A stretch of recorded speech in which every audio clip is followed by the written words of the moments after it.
एक बहुत बड़ा चोर था। उसने अपनी पूरी जिंदगी चोरियां ही की थी, लेकिन वह कभी भी पकड़ा नहीं गया। सारी दुनिया जानती थी कि वह चोर है। उसके चोर होने की खबर सम्राट तक को थी। सम्राट ने तो उसे एक बार दरबार में बुलाकर सम्मानित भी किया था कि तू अद्भुत आदमी है। दुनिया जानती है, हम भी जानते हैं कि तू चोर है। तूने कभी अपनी असलियत छुपाई भी नहीं और चोरी करते हुए तू कभी पकड़ में आया नहीं। तेरी कला अद्भुत है। वर्षों बीत जाने के बाद जब वह चोर बूढ़ा हो गया तो उसके बेटे ने कहा, अब मुझे भी अपनी कला सिखा दो। मौत का क्या भरोसा, वह कभी भी आ सकती है। तो बूढ़े बाप ने कहा, ठीक है, अगर तू यह कला सीखना चाहता है तो मैं तुझे सिखा दूंगा, बस तू कल रात मेरे साथ चल। वह बूढ़ा चोर अपने साथ अगले दिन लड़के को लेकर गया। उसने एक घर में सेंध लगाई। लड़का खड़ा खड़ा सब देख रहा था। बूढ़ा चोर ऐसे में सेंध लगा रहा था, इतनी तन्मयता से कि जैसे कोई चित्रकार चित्र बना रहा हो, कोई मूर्तिकार मूर्ति बना रहा हो, कोई भक्त मंदिर में पूजा कर रहा हो। ऐसी एकाग्रता, ऐसी तन्मयता,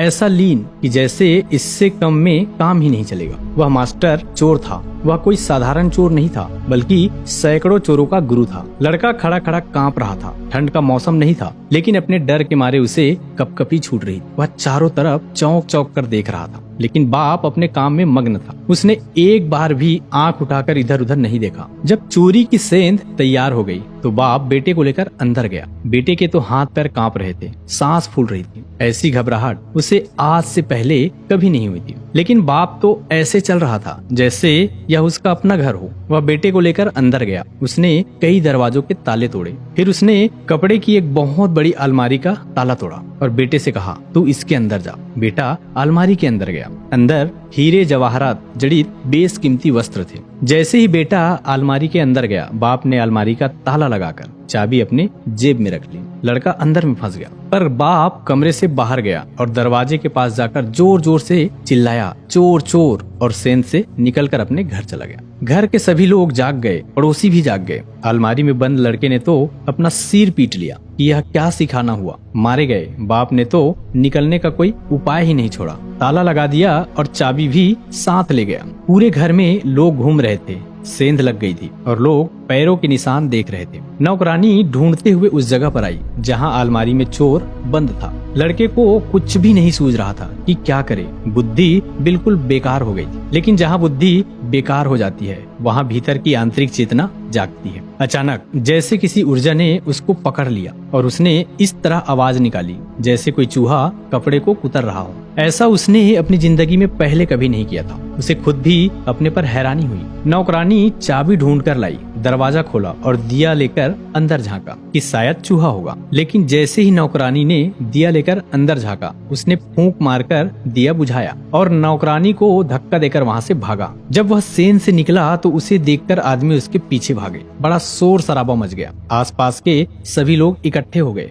वह जान बचाकर भागा। ऐसा वह आज से पहले कभी नहीं भागा था। उसे विश्वास ही नहीं हो रहा था कि भागने वाला मैं ही हूँ, जैसे कोई और ही भाग रहा हो। भागते हुए वह एक कुएं के पास पहुंचा और वहीं पड़े एक बड़े से पत्थर को उठाकर कुएं में पटका। उसे यह भी नहीं पता था कि यह मैं क्या कर रहा हूँ, जैसे कोई और ही करवा रहा है। जैसे ही पत्थर कुएं में गिरा, उसकी आवाज सुनकर सारी भीड़ कुएं के चारों ओर इकट्ठी हो गई। सबको लगा कि चोर का पैर फिसला और वह कुएं में गिर गया है। लेकिन तब चोर झाड़ी के पीछे सांस रोककर खड़ा था। मौका मिलते ही वह दबे पांव वहां से निकलकर घर चला गया। उसने मन ही मन खुद से कहा, आज इस बाप को ठीक करना ही पड़ेगा। यह कैसा सिखाना हुआ। वह दरवाजे को धक्का देता हुआ अंदर गया। वहां बिस्तर पर बाप कंबल ओढ़े आराम से सो रहा था। उसने झटके से कंबल खींचा और कहा, यह क्या है? आप क्या मुझे मार डालना चाहते हैं? बाप ने कहा, तू आ गया, अब बाकी की कहानी सुबह सुन लेंगे। पर तू सीख गया, अब सिखाने की कोई जरूरत नहीं रही। बेटे ने कहा,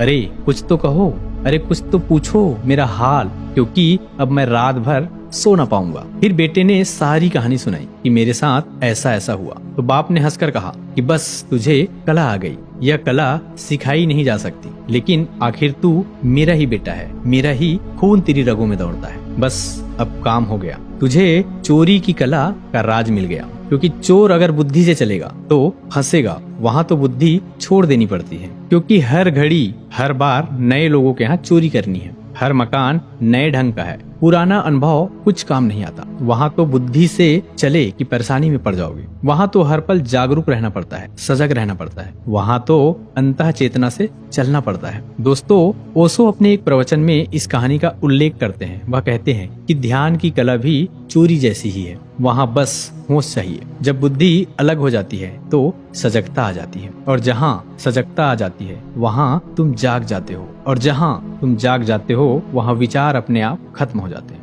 दोस्तों, मुझे उम्मीद है कि आप लोगों को ये कहानी जरूर पसंद आई होगी, और अगर पसंद आई हो तो कमेंट सेक्शन में हमें जरूर बताएं और हमारे चैनल को सब्सक्राइब जरूर करें। तो फिर मिलते हैं फिर एक नई कहानी के साथ। तब तक के लिए अपना ध्यान रखिएगा। नमो बुद्धाय। धन्यवाद।